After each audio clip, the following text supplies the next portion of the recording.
Hi, everybody, and welcome to a conversation with iconic female entrepreneurs. Thank you so much for joining us today. We are excited to have you. My name is Melissa Triver, and I'm honored to be your host this evening as we bring together a panel of inspiring female entrepreneurs. A little about myself: I am a FIDM alumna and current educator for both the Merchandise Product Development Program and Merchandise Marketing Program at FIDM. I started my career in trend forecasting and celebrity wardrobe styling, then moved into the brand side of the industry, merchandising and creative directing for brands such as Young, Fabulous, and Broke and Sage the Label. I recently launched my own creative consulting that offers product development and marketing services to help brands elevate their presence. So without further ado, let's get started. In honor of Women's History Month, FIDM has rounded up some of the most iconic female entrepreneurs that really walk the halls of FIDM. So we are lucky to have some here with us today, but we will drop a link in the chat so that you can take a look at some of the other incredible women who have attended the school. And today, our panel and I will be taking a look at the vital role women have in our society as founders, as entrepreneurs, and as leaders. We'll learn what it takes to launch a company, the importance of mentors and preparedness, lessons the panel members have learned along the way, and advice for those who want to follow in their footsteps. A few housekeeping rules before we get started. We will hold the last 10 minutes for the questions and answers portion of the event. If anyone has any questions before then, please feel free to write them in the chat, or you can raise your hand with the Zoom function to be promoted as a panelist on camera when the Q&A session starts. So let's introduce our panelists. Our first panelist is alumna Angela Dean. Angela is the owner of Dean Design, known decades for bespoke designs for A-list celebrities in Hollywood. She has also has innovative shapewear brand called Shaped by an Angel that is transforming women all over the world. She has a loyal following of Hollywood celebrities and is one of the most sought after fashion designers in the music and entertainment industry. Everyone, please welcome Angela Dean. Hello. Thanks for joining us. Thank you. Thank you for having me. And our next panelist is Merchandise Product Development graduate, Johana Hernandez. Johana founded Glaudy in 2011, and in 2016, she opened the collection's first flagship store in Downey, and in 2019, opened her second Glaudy by Johana Hernandez Couture and Bridal store in Beverly Hills. Johana has shown at Paris Fashion Week, designed for stars such as Gina Rodriguez and Nicole Richie, appeared as a judge on Amazon Prime's The Fashion Hero, and was a competing designer on NBC's Fashion Star. Everyone, please welcome panelist Johana Hernandez. Hello. Hi, everyone. And for our next guest, after receiving a degree in apparel industry management in 2011, our next panelist, Jasmine Rennie, worked as a sales manager for Open Showroom before becoming an entrepreneur. In 2016, Jasmine founded Made, a faith-driven lifestyle brand that is ethically made and manufactured locally in Los Angeles. The company has been featured in publications such as Harper's Bazaar and InStyle, and Forbes named Jasmine in their 2021 30 Under 30 list in the art and style category. Welcome, Jasmine Rennie.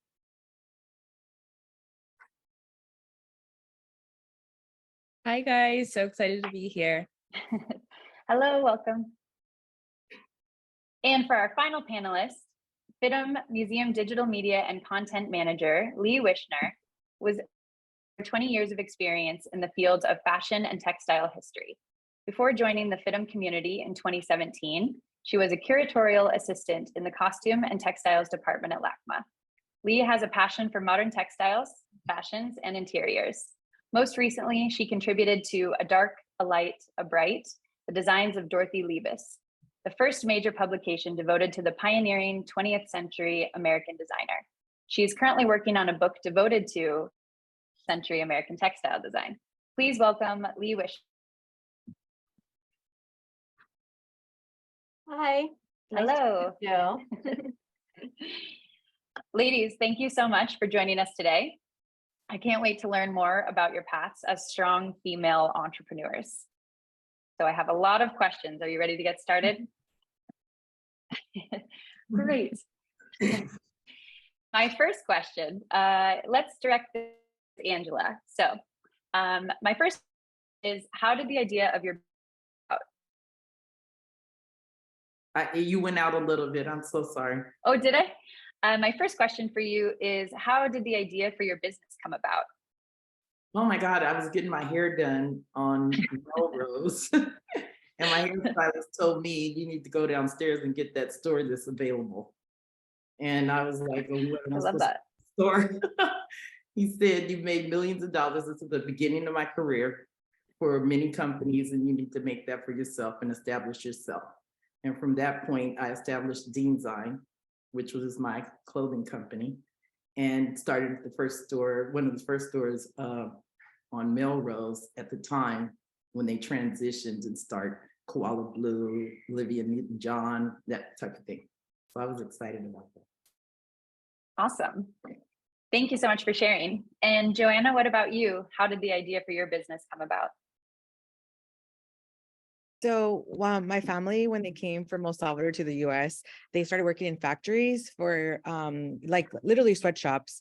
And I saw them working and not being noticed. And I said, one day when I get older, I'm going to create a company that helps everyone, empowers women, and also like sees the people that makes the dresses. So now with Glaudy, we've been able to make beautiful dresses, evening gowns, and now men's suits. And it's all like, I treat my team like family. And there's no sweatshops in here at all. It's all couture. We do Paris, Milan, so many things. And we also built a school in El Salvador, and we always give back. Like right now, we just started like this line of giving my extra fabric of my evening gowns to El Salvador women, employing 100 women to make earrings out of them. And we were launching it in March 25th. Wow. So yeah, so it So all started cool. from wanting to give back and just helping people, and for people to be seen and not used. Yeah, absolutely. I love that message. Mhm. And Jasmine, what about you? Yeah, so when I came to FIDM originally, I always had the idea of starting my own line. That's why I came, and I knew I would do that, but I didn't really know what it would look like. So I was working in the industry for a couple of years, and I felt like it was time to take the leap. And around that time, I had been going through a lot of life changes, and I was dressing really revealingly for the wrong reasons. I wanted attention, I wanted validation, and I was seeking all those things. And, I rededicated my life to my Christian faith and began to learn my value, my worth weren't tied into leading with my body and that kind of thing. And I decided that I wanted to come up with a clothing line that would express that and be more modest without being legalistic, and also have different factors in it, like being ethically made and giving back. And so that's kind of where the idea came from, and it's evolved from there. So yeah. Amazing. Also a very powerful message. And for each of you, I guess, Joanna, we'll start with you. Do you feel like, or what or who inspired you to get started? You kind of mentioned before that you had noticed when you were younger, like how your family was being treated. And do you feel like that inspired you to? Yeah, so that really inspired me because I just felt like my parents worked really hard, and my aunts made dresses, my grandma did too. And like, I was like, they work so hard and get paid so little. Like, how could I make this something that could help them and for them to be recognized? Like right now, I'm the youngest Latina. Well, the first Latina on the newspaper cover of the Beverly Hills newspaper. And I just think like, wow, like this is, I don't only have Glaudy for women to feel beautiful in, but to open doors for other people after me, so it's not as hard for them, because that really inspired me a lot. And I think when you have purpose, you won't ever be tired, because it's more than just a dress. It's like you're leaving a legacy for others to follow. Yeah, you gave me chills when you answered that. Thank you. I'm fine. We're fine. And Jasmine, what about you? Was there someone that also inspired you to get started? I know sometimes we might have ideas, a company or a business, but it can often be challenging in the industry as women to get that started. So do you feel like there was someone that inspired you to do that? I don't know if it was someone specifically. I think that more so just the need for more clothing that expressed, what I was feeling at the time. And there was a big niche for it, especially done in a forward way. So I wanted to do something that, touch on something that wasn't really being done in that way. And just serve a market that was kind of underserved at the time. Excellent. And Angela? I believe that after I closed the store, maybe after 3 years of being there, what inspired me to continue on was I had a desire to create for the music and entertainment business. So I went into offering my services as a designer and tagged myself as a celebrity fashion designer. So I made my own lane by giving the celebrities that I met along the way the ability to create images for them and create their style. And so I started with A-list celebrities that I had met prior and really start servicing them. And then they start sharing me. So before it was all over, I only dealt with them maybe for 20, 30 years. I didn't really go into the fashion business, but I was inspired to bring that to that industry. Yeah, absolutely. Great. Okay, I have questions to ask you. So Jasmine, what were some of the biggest challenges in getting started for you? Yeah. So when I started, I will admit, I thought I knew everything. I had went to FIDM, I worked in the industry, I did sales and design before, and I saw kind of like the business and the creative side of it. So I was like super confident that I was going to go in and crush it. And then we had our first production run and I thought I was going to lose my mind. I think, I realized that I didn't know as much as I thought. And I really realized the importance of having great production partners that are on your team.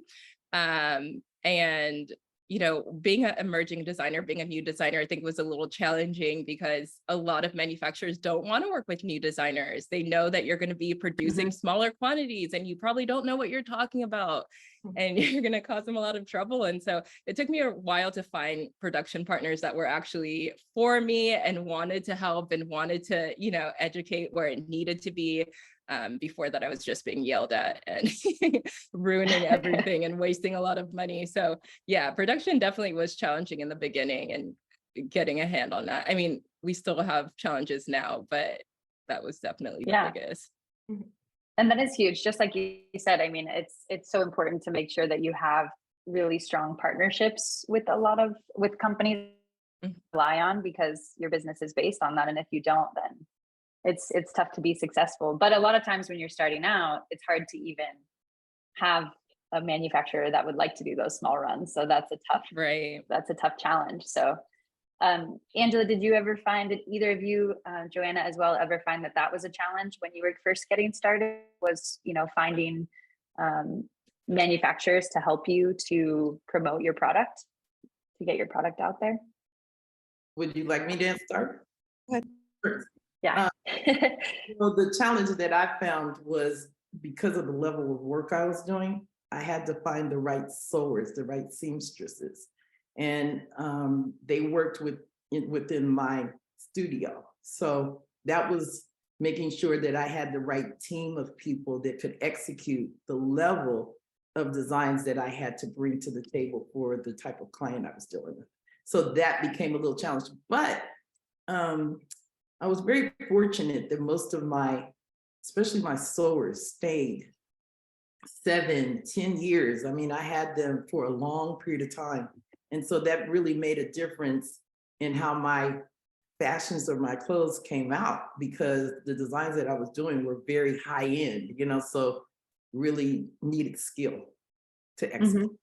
Yeah. And then for me, like everything that we do is made to your measurement. So it's all couture, like it's all hand beaded and we don't produce anything, like everything is made to that bride or that, I work with Serena Williams and all their people. It's just one of a kind. Or if it's not one of a kind, we make like a handful of pieces. So for me, like my team, my seamstresses, like I mentioned before, they're like family, like I'm engaged finally. And congratulations. they're like part of my wedding, like if they're my aunts or like it's crazy. So like my literally, like, it's always a challenge because sometimes we have so much work and I have to get new people and they have to know that quality of work. And for me, like, I have seamstresses also in Istanbul and Turkey. I have seamstresses in other countries, parts of the world, and I go everywhere and I fly different places and it's just fun. But everyone in my team has been with me for a while, like Angela said, and it's just like family. You really have to treat people with so much respect because we can't do it alone. Everyone has a talent, and together you could create amazing things. And you have to have respect and value everyone's work, and then people will be with you for a while. And even if I know when it comes to manufacturing, like she was saying, like for small lots, that is hard, but if you're doing couture pieces, it gets a little bit more creative. But the only thing is that it is more challenging because things will cost more. Of course, yeah. That's always the blessing and the curse, right? It's like the chicken or the egg, whichever comes first. It's funny. The main thing that I've been taking away so far, as each of you have been discussing, is that your relationships are everything. All the people that you work with and like the connections that you have are really important, which I think is really valid in this industry, and that's what helps people to succeed. Like the way you treat people, the way you make them feel, you can be a strong leader while still showing respect for others and building a foundation with a strong core partnership with anyone that you're working with. So I love to hear that. My next question is for Leigh.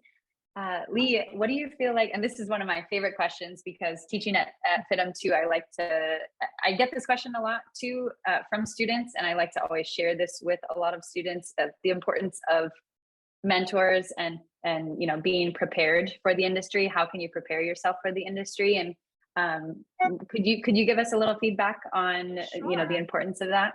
Absolutely. I would say I'm sort of the oddball on this panel because I'm not an entrepreneur, but I've been the beneficiary of a lot of great mentorship, and especially from women, actually. And this not surprisingly, there are a lot of women in the field of antique textiles and costume. And where I got my start was actually at a small business. It was really just 3 employees. And we sold antique textiles and costume. And she's still in business, and she's taught me a lot about how to handle yourself in business. I've learned a lot about client relationships. A lot of museums were our clients as well. So I got introduced to a lot of people that I wouldn't have had access to otherwise. And she was excellent about that. So I feel like I've gotten a lot of great mentorship in that way.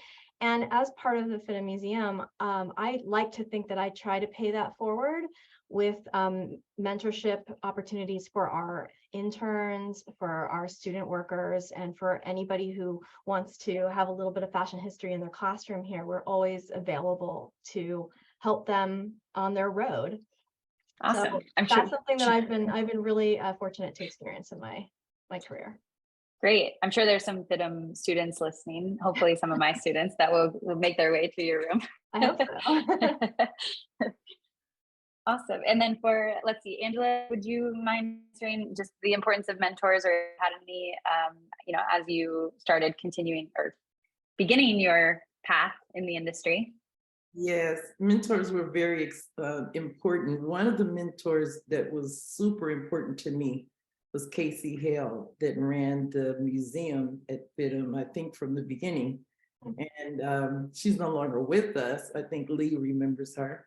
But she was a major, major mentor for me. She mentored me to get things in the museum at FIDM. And it was just an amazing person to me, that she just really sewed into me and helped me to navigate a lot, because there wasn't a lot of support at the time. Yeah. When I was coming through. Thank you. Yeah, that's great. I feel like that's what's so nice about the FIDM connections, is that like yourself, I feel like I had a really strong advocate, Susan Spencer, who was one of my teachers. I don't know if any of you remember her, or Jasmine, we're a similar age range, so perhaps you had or knew of her, but she really pushed for me to get the internship that I was looking for, or to connect me with the FIDM network. And that really helps. Like if you have someone in your corner that's rooting for you, it boosts your confidence so much and really helps to push you into the next phase of your career. So that's great. And what about you? Do you have any mentor? Is there anything that you can?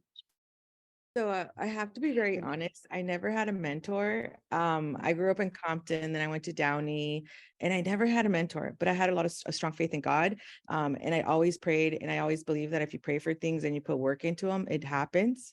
So I was surrounded with, like, I was a very hardworking person. My parents worked 3 jobs. And I remember when I went to FIDM, I was 19, and I remember I was crying, and I was like, oh my gosh, if I don't make it to the school, I don't know what I'm gonna do with my life.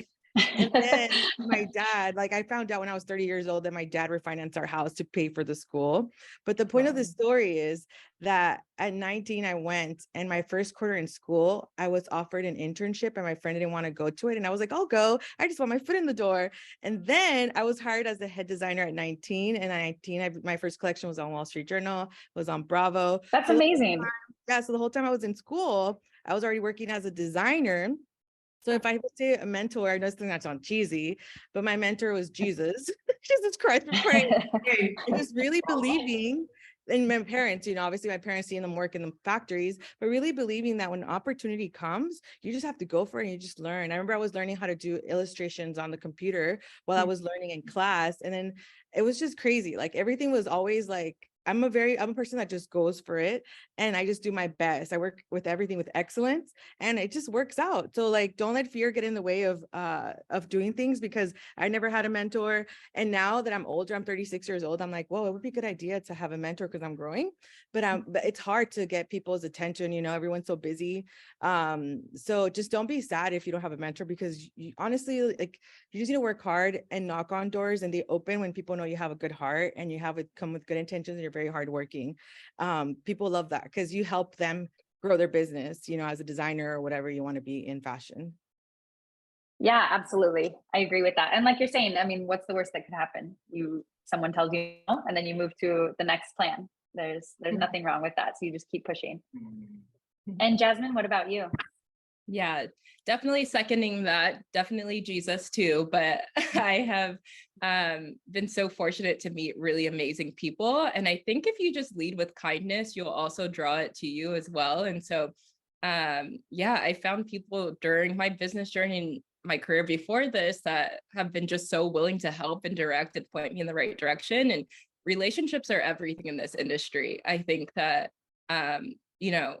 you have to also put in the work to pursue people and to, if you want to learn, get under them. Like, don't expect that people are going to come to you, And so I think there should be a big emphasis on that if you're looking to have a career in this industry. I totally agree. And when I was in school, I decided that I wanted to go into trend forecasting. I didn't even know what it was before, going to FIDM, and my first trend forecasting class. And I was finished. I'm going to intern in trend forecasting, and then I'm going to be a trend. And I did. But I was really strong-willed about what I wanted to do. And I, like many of us that start going to fashion school, or for me, I was like, I think I want to be a buyer at first. And then when I learned there were more things, I really started to decide, like, this is the direction that I want to go. And I ended up interning for Style Site, which is now WGSN. And at that time, I wanted to just learn more about trend forecasting. So I would love to advise anyone listening, even if you are not trying to get an internship, it doesn't hurt to reach out to the companies that you're interested in working for and just ask questions. I actually took now a former colleague out to coffee at the time, not knowing that we would be working together, but I just wanted to ask her about trend forecasting and what happened at the company, just to learn more. And about a month went by, and she reached out to me saying that they were hiring for an internship. And I was like, wow, I would love to apply, and I ended up working there for 2 years. So yeah. And then, like, right now, for instance, we're getting ready for our biggest show of the year, March 25th here in Beverly Hills. Like, last time we closed Rodeo Drive, it was so awesome. And we just had a drive-by fashion show. Now we're doing a big show March 25th here by the main board at the Beverly Hills Canyon Gardens. And we take volunteers, like, if you guys are students, you want to volunteer, it's a great way to get started, because you really see, like, all the media, what it takes to create a fashion show. I've been working on this show for 9 months. it's bigger than a wedding.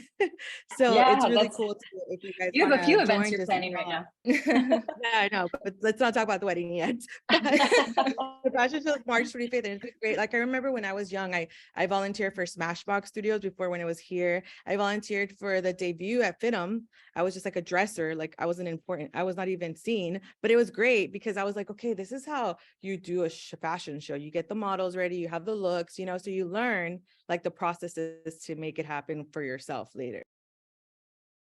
I totally agree. And I feel like, you know, there's so much that can be learned from going to school, but really getting into it and experiencing different internships is so important too. Or not just internships, but just getting out there and experiencing things is so important.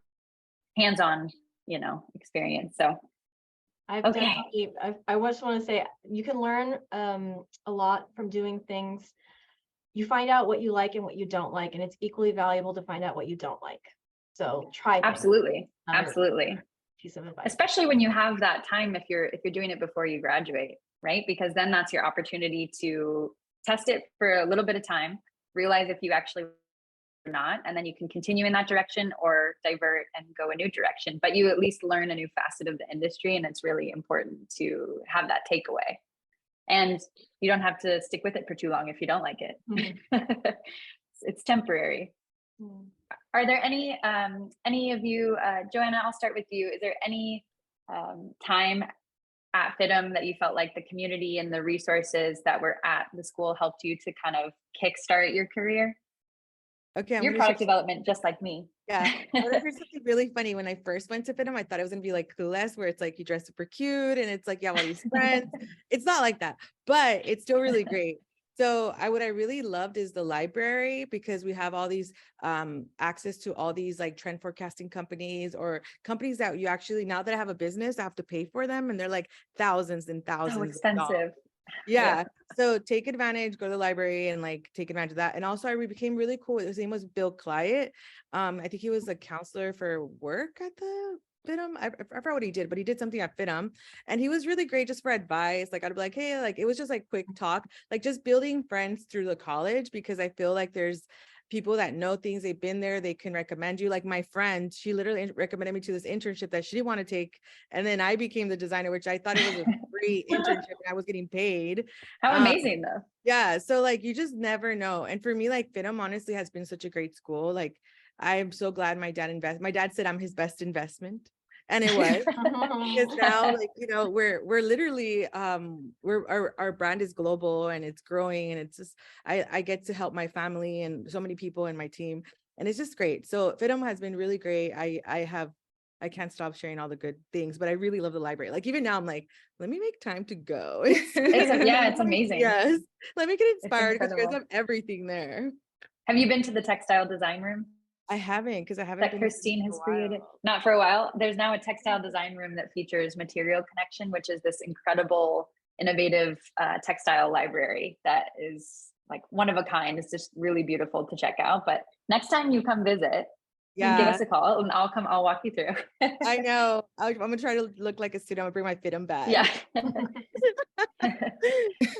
Angela, what about you? Do you feel like, you know, and I know you had mentioned that the previous librarian had been a source of inspiration for you, but do you feel like there's other parts of the community, just being in touch with the museum, or, sorry, I meant museum. Being in touch with it all, because you have to remember, I was there probably 3.5 decades ago. So it's been a long period of time that FIDM has definitely come to support so many things, or me going to get supported. The Career Center was major for me. At the time when we were coming through, your jobs may not last, but maybe 6 months. So if you were designing, or if you're a pattern maker, you know, something goes wrong, or either the line is over, they're changing the designer. And so it was the connections to FIDM that allowed me to change the job when the job ran out. And then the support that, like we're saying, for the library and what it brought. You can't pay for what FIDM has, or we have access in the library. You can't pay for those things, you know, it's just unaffordable. So being able to access that, I would go in there and just sit for hours and hours and hours on the trend reports that you were talking about, you were interested in coming into. And for the level of the reports that I was looking at, I would never been able to experience that without FIDM and its support of having that beautiful and amazing library that Casey Hill established. Yeah. Having that access alone was the reason that I wanted to go into trend, is because they were so beautiful and they're so robust that it just opened this whole other world to me that was wild. The idea of consumer behavior and why we create things and why people purchase was so to me, and that's what kind of drove my career path. So Jasmine, what about you? Any moments in your community, because you were a different major than I was, so I'm more curious about your major and how apparel management kind of helped you to prepare you for your career path. Yeah, so that major is amazing. I feel like I learned everything that I needed to know, even though I should have probably been paying closer attention and I wouldn't have had as many issues as I did later. But I remember I used to see my career advisor all the time. She was like my buddy. And I think actually from her, I learned about trade shows and that kind of thing. And I remember actually deciding to go because she was telling me about it, and good way to like meet different brands and maybe, find an internship. And so me and a few friends went up to Vegas one year while I was still at FIDM, and I saw one of the brands that I had loved so much and started asking them like, hey, do you have internship opportunities available? And I remember my friends were like sitting down and like not really into it. And I was like, no, I'm going to hustle and, meet people. And I actually got an internship with that company and like worked my way up to management and started working Paris Fashion Week and New York Fashion Week with that company, all through those resources. So I really always like encourage people, take advantage of everything the school has to offer. You get what you put into it, so it's up to you to utilize it. And a lot of people don't. And so, yeah, I think we have a couple examples of that here. So. Yeah, that's amazing. Thank you. You're so right though. You just gotta keep pushing and take advantage of anything that or create the door if it's not there, really, just Exactly. try and bust it down. And what about Angela, is there any mistakes that you wish you could have avoided and lessons learned along the way? I know that's kind of part of the ebb and flow of starting your own business, especially as a female entrepreneur. Anything you'd like to share with that? Well, I feel like today I look back on some of the mistakes due to where I am today, what's available today, not where I am, but what's available today compared to what I was dealing with due to some of the high level things that I did. I had celebrities saying my name, but they would never print it.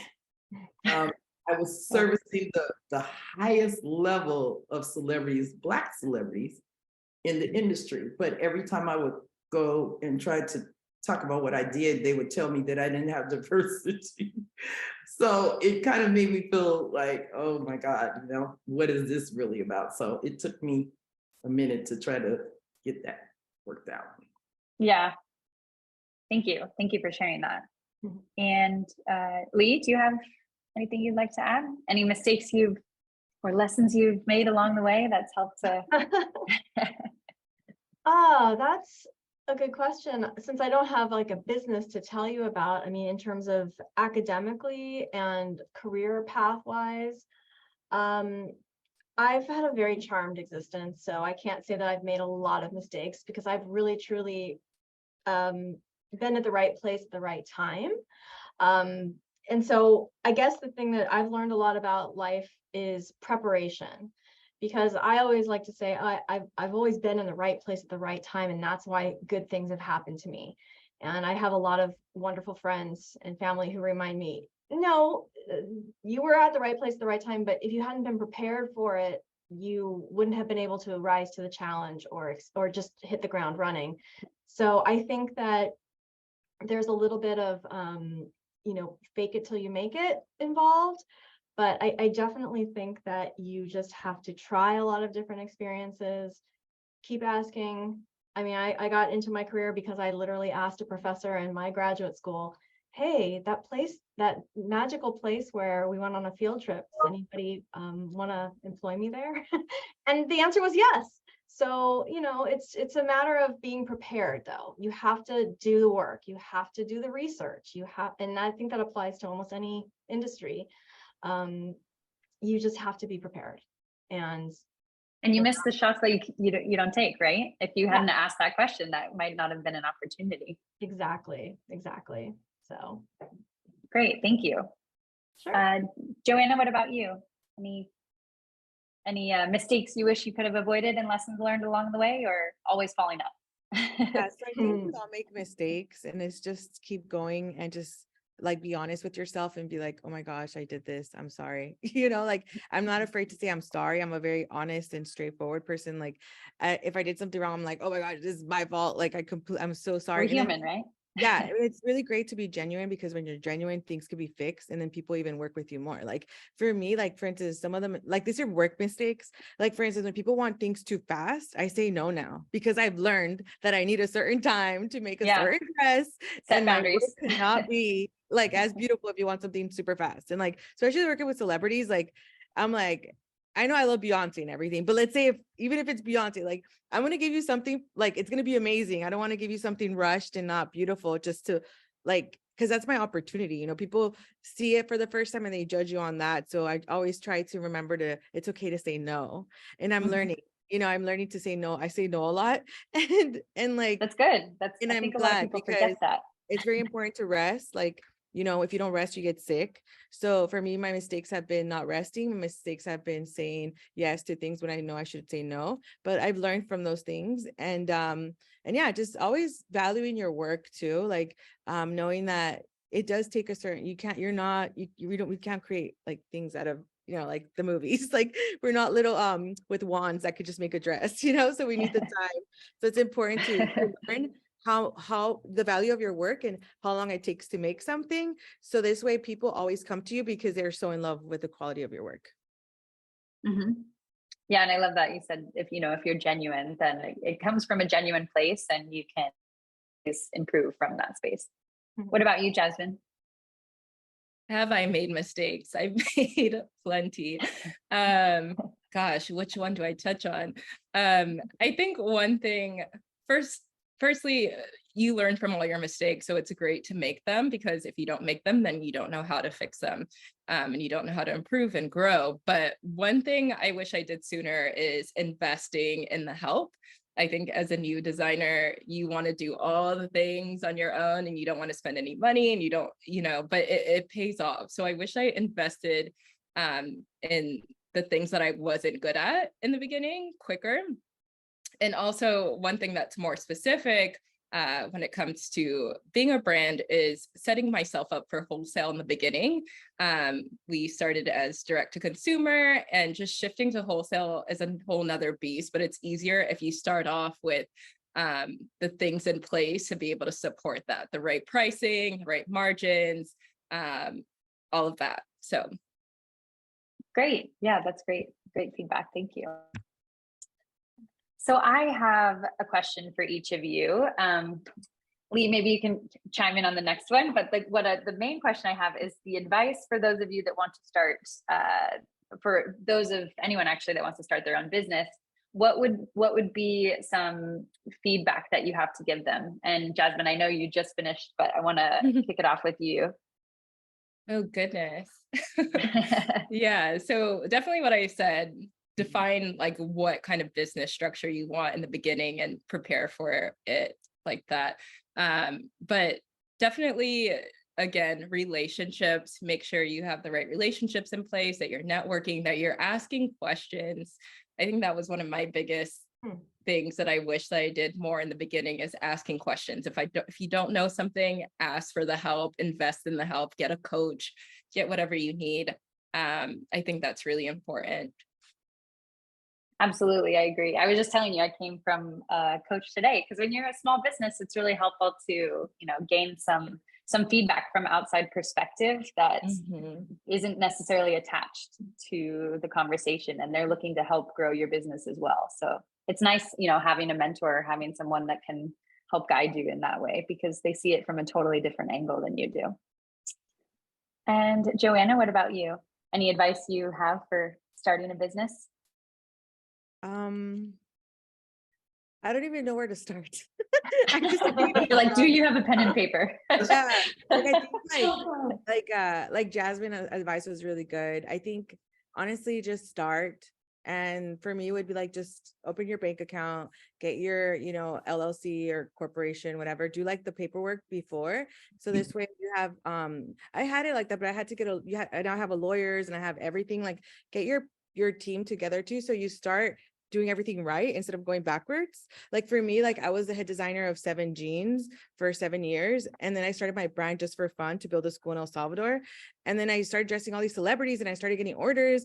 And then I was kind of like doing everything at the same time. Like I was the head designer of this big company. Then I was like doing my brand, but it was just for fun. And then it just became a business. So it was like crazy. So you just have to get started. Even nonstop. Yeah. So you just have to get started and just like, even if it's just an idea, like for instance, for this fashion show, I had it in mind, like maybe like 10 months ago. That's like having a baby 9 months. And I finally said, you know what? I just have to do it. Like put the date down, get my permits. Let's do this. Because if you wait, that's going to be another year from now. So just do it and just don't be, you're going to be afraid, but do it with fear, pray, God's with you. You got this. Because there's so many people afraid that they don't do things like they say, I'm sure you guys have heard this, like a lot of people go with their dreams to their grave and then the dreams go to someone else. So I just think, just do it. That's all I have to say. Yeah. And I've also found, I don't know if any of you agree with this, but like outsource when you need to, so that you're not bending over backwards to do something that you're not necessarily the best at. Like focus on what you're really good at and then try and find resources to help you, especially things on the business side, because we're all creatives. Yeah, and I think anything like, that's like you said, like try to find your niche and what you're passionate about and stick to that. And then later when your business grows, you could start taking other categories, but you have to, people have to know what you're about without you telling them. Yeah. And I don't need to be doing accounting. So, we want someone else to help with that. And then we can focus on what we're good at. Angela, what about you? I think it's very important what everyone has already said. So that's a given. But some of the other areas that I think are very important is when you're creative, your main things you want to create. So the business is a byproduct of that, not saying that it's not a business, but you're creating and you're just amazed by what you're creating and you're just trying to sell it. But I think that what's super important is to understand what things cost and who you need to build and bring in as a team to facilitate the business. Because some of us just go off and we start designing, like she said, and designing amazing things, but then things start happening and you really don't know how to navigate them. And a lot of times you're not making money. You may be making money, but you're not profiting if you understand to cost out what you're doing. So a lot of times you're just running and doing what it is and you're being creative. You're kind of working with the pencil a little bit, but I think it's super important to know what things cost, how much it costs to make it, and how much you need to charge for it. Because I found focus on the strategy. Yes, very important to focus on the strategy. How much money I'm starting out, how much money do I project to make? We don't ever do that. We start with the clothes and we start with the people and we start with, do you love me and do you love this? But eventually those things turn into hardcore things that have to do with financing and have to do with, manufacturing and making the clothes and paying people. So it's very important to expand your horizon. I think when you want to start a business, don't just start from a passion. Start from a passion, but have the other things and know what your objectives are, as opposed to just doing it. And that's a great point. But all of us have though. That's the little niche to it. It gets a little bit like that. But that's why I enjoyed. Oh, go ahead. Sorry. I was just saying we're trying to help those that are here, maybe wanting to start a business that may not have ever heard what we're saying. And it's just a suggestion to make sure to plan it out. Don't just jump at it, even though you're going to, but have a plan. That's why I enjoyed the merchandise product development program, because it wasn't just fashion design. It was kind of a mix between the two. And it really helped to put things into perspective on both sides, being creative, but also figuring out how to strategize about your business to be successful. And I also did that major too because of that, because I was scared for my dad to invest all this money on being a fashion designer. And I was like, what if like I don't become successful and that money's wasted?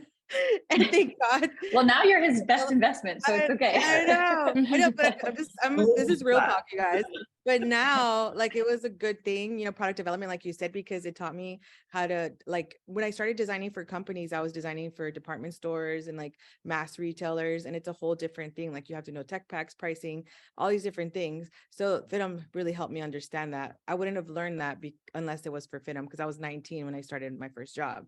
So it's really good to get, if you guys like production and like boutique stuff, I think production and brand designing, like for big companies, merchandise product development is really good because it really teaches you structure. Mm-hmm. I'm biased. I agree. Leigh, this question is for you. I would love to hear, and I'm sure we all would too, is I want to hear a little bit more about some great female founders FIDM has worked with, because I know you have a lot of experience in that space. So is there anything or anyone that you can speak to and tell us about in your past time since you've been at FIDM? Well, we have a lot of incredible female designers represented in the collection itself.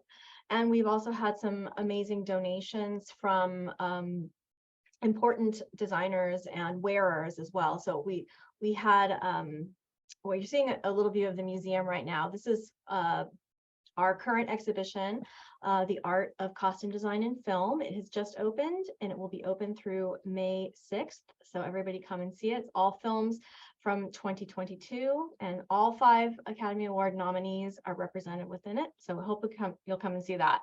Just gonna give you that little spiel. I see a costume from Bullet Train in there. Yes, you sure did. Yes, the Momomon is a big hit with everybody this year.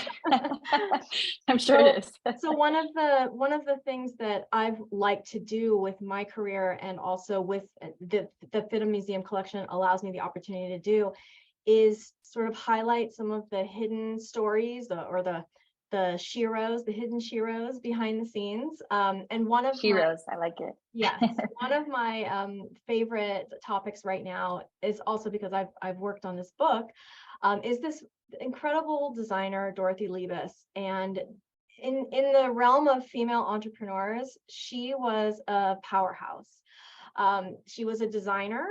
She always saw herself as an artist first, a designer first, but her medium was mostly textiles.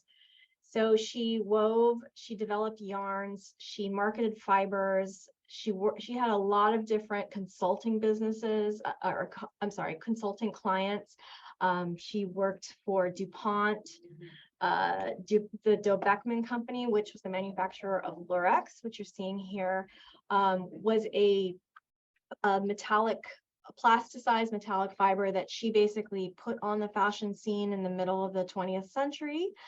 And anything that you have that has a touch of a glint of metallic in it, you can thank her for that. But what I'm really delighted about this project that I've worked on is that we are now repositioning her at the forefront of American design and global design in that period, because she was somebody whose name was recognized as a color authority, a fiber authority, an interior design authority, a fashion authority.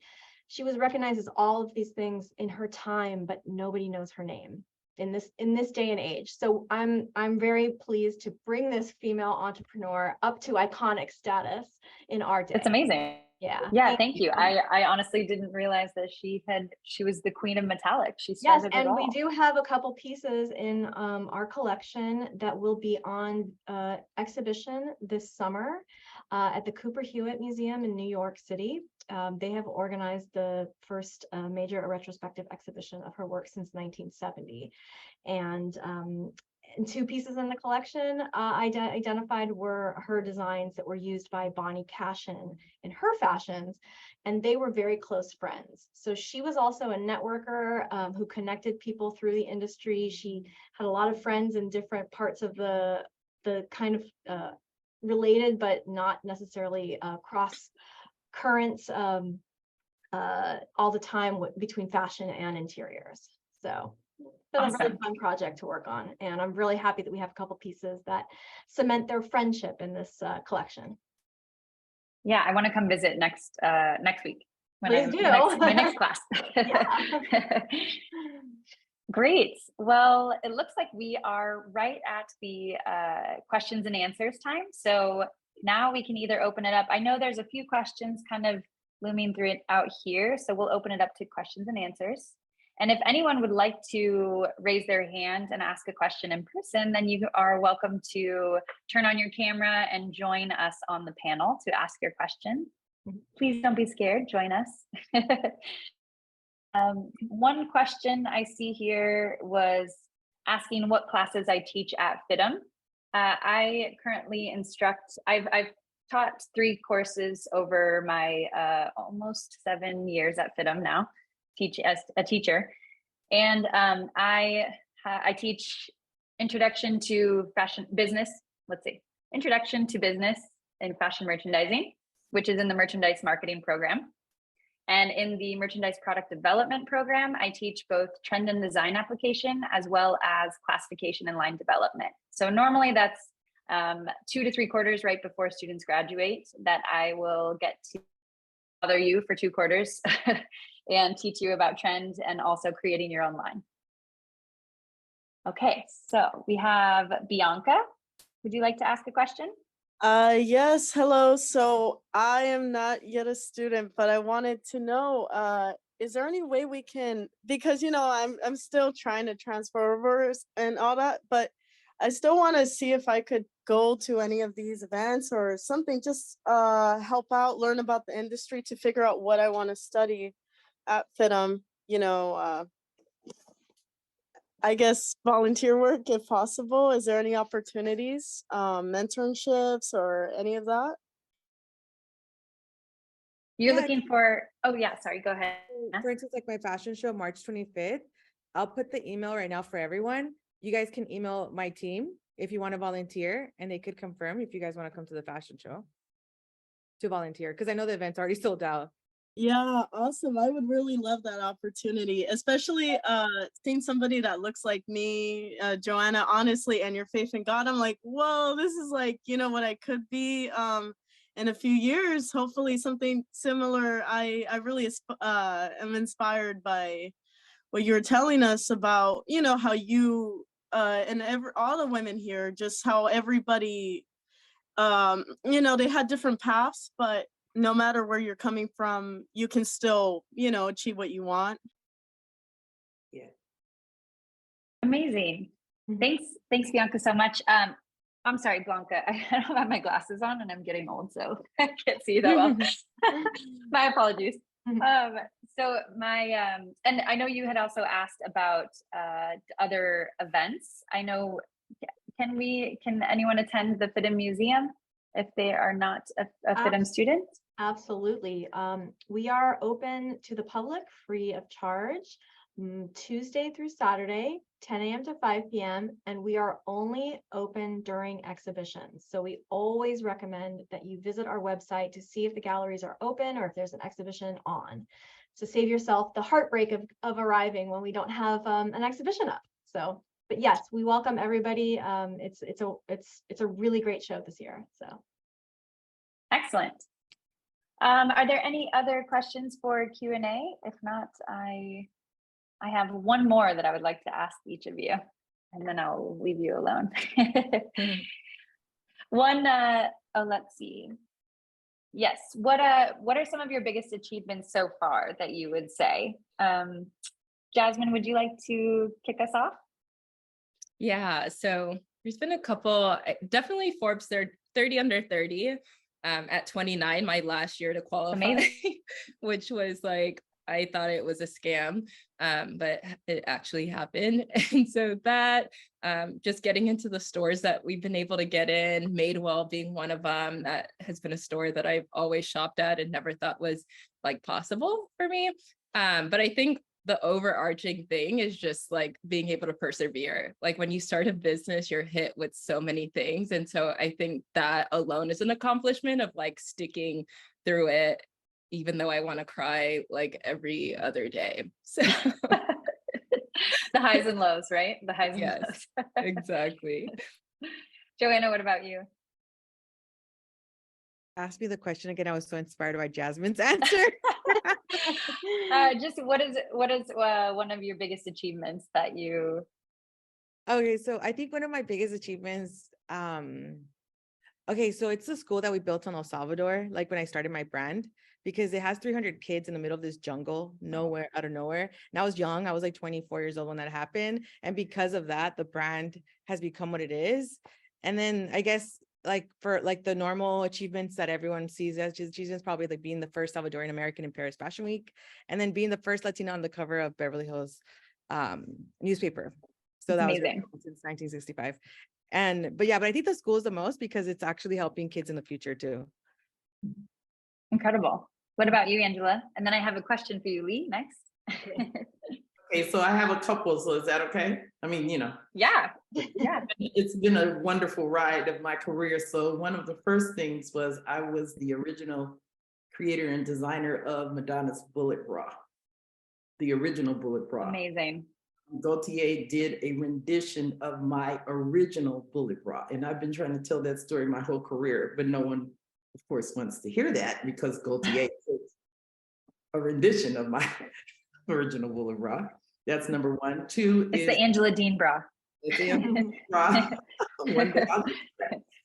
The other thing is the highest selling cover in the history of Essence magazine, which was showed with those amazing 8 ladies. And then I have in the Smithsonian Museum that was donated by one of my clients, Nancy Wilson. And the last is establishing a nonprofit called Black Design Collective to support Black designers, which FIDM has been an amazing support of. We actually did our first event there that honored one of our co-founders, which is the amazing, infamous, iconic Ruth Carter, who has just received another wonderful, amazing Oscar for Wakanda and Black Panther. So those are the things that I think of. Incredible. Thank you so much. I love that. What about you, Leigh? Well, I would say that actually my most recent contribution to the book on Dorothy Liebes has been the highlight of my career to date. But I would also say that the biggest achievement of my career so far is prioritizing work-life balance. It's huge. And I don't think anybody's mentioned that yet. Very big achievement. Everyone give her a round of applause. I want to say that I feel very, very proud of myself for always having a value on the people around me at all times. And understanding that we're all human is really a big part of that. And surrounding yourself with the right people and recognizing that you have a life to live outside of your career. It will give you a lot more satisfaction inside your career if you can find the wonderful things outside of it too. So that's my little success story. I just feel like I have a good balance. Yeah, no, it's so true too, because as you're working so hard, you kind of get lost in the process. And that the people are the most important thing. And I work in a museum with lots of objects and there's stuff. We have lots and lots of stuff. That's amazing stuff. It's rare, it's exquisite, it helps us tell fashion history. But at the end of the day, for me, it's still stuff, and the people that I work with are the most important thing. So yeah, absolutely. Thank you. My pleasure. Let's see. I think just the achievement of really getting out there and putting your own work out there, like I've worked for so many different companies throughout the years, even though it's been from trend to celebrity styling and then moving into branding, is like believing in myself and being able to just take it to the next level and just try and be the best that I can for my company, which I know is going to come with ups and downs, but that's the most exciting achievement for me, is the fact that I took that step to do so. So Leigh, I have one last question for you and then we will wrap it up. Sure. My last question is, what do you think about Ruth Carter winning the Oscar last Sunday? Well, I think she deserved it 100%. I don't know. Deserved, right? I agree. I mean, incredibly well deserved. I've had the benefit of seeing the Black Panther costumes a few years ago, up close and personal, and they were exquisite. Let me tell you, these are like, they surpass that by so much that you have to come and see them in person. They're absolutely extraordinary in every detail of every stitch, every bead, everything that was 3D printed, everything is phenomenal. And so she was absolutely the person who deserved it. Yes, I couldn't agree more. And a great friend to the museum and a mentor herself. I know that. Yeah, I love that. Well, thank you ladies so much for taking the time to do this. I'm sure that you have inspired so many that are listening today. I know I myself have been inspired. So we want to thank everyone so much for joining us today. And that's all we have time for. But please be sure to check out FIDM debut via YouTube on, let's see, March 31st, 2:30 p.m. to 4 p.m. Pacific Standard Time. You can sign up for FIDM events calendar to stay in touch for this event. We hope that you enjoyed. Take care.